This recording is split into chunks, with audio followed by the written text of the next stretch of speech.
Matthew chapter 6 and verse 22, the light of the body is the eye. If therefore thine eye be single, thy whole body shall be full of light. But if thine eye be evil, thy whole body shall be full of darkness. If therefore the light that is in thee be darkness, how great is that darkness? And Jesus is speaking about purpose in these couple of verses. He's dealing with how vision affects everything else in our life. And if we have a singleness of sight, a singleness of mind, then all else will follow.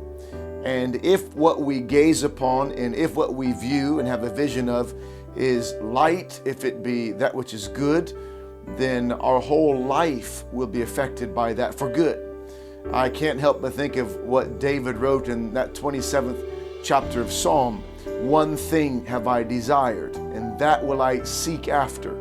And this is following right after the treasures of our heart, laying up treasure in heaven. And treasure has to do with your desires, what you long for more than anything. And whatever it is you long for will be the thing that you seek after.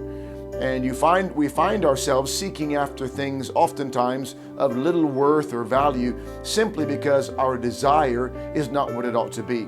And so Jesus says, if the light of the body is the eye, that's a statement. So connected with vision, the light of your body is connected to how you see, your sight. If therefore thine eye be single, if it be good and direct, and if it be a singleness of sight and of mind, then thy whole body shall be full of light. But if thine eye be evil, many scholars believe that expression has to do with a Jewish expression, the evil eye, with a covetousness, a desiring after something that you just can't ever get a hold of, never satisfied with what you have. So if thine eye be evil, if your mind is constantly running after things, anything besides the glory of God, then the scriptures say thy whole body shall be full of darkness. If therefore the light that is in thee be darkness, how great is that darkness? Think with me for just a moment about someone who doesn't have a fullness of eyesight. And that's of course an inconvenience. But when somebody is totally blind, how great is the darkness then?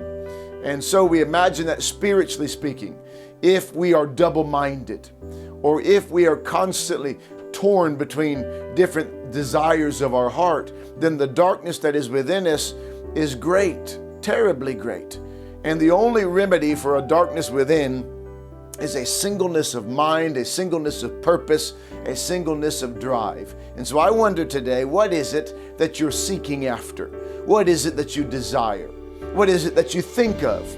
This singleness of sight, of vision. David Brainerd, a marvelous man of God, used greatly of the Lord. He had many ups and downs, and he lived much of his life in a valley of discouragement. God used his short life to really challenge and motivate many others that were to follow after him. He once said this, I have a secret thought from some things that I have observed, that God may perhaps design you for some singular service in the world. And I would agree with David Brainerd that we've been designed for a singular service, one specific work in this world.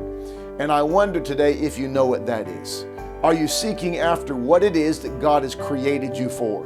Or are you simply running your way through this life through force because you're not quite certain why you're here? Torn by every other little thing that you see because you do not have a singleness of sight. May God give us a single eye in the world today.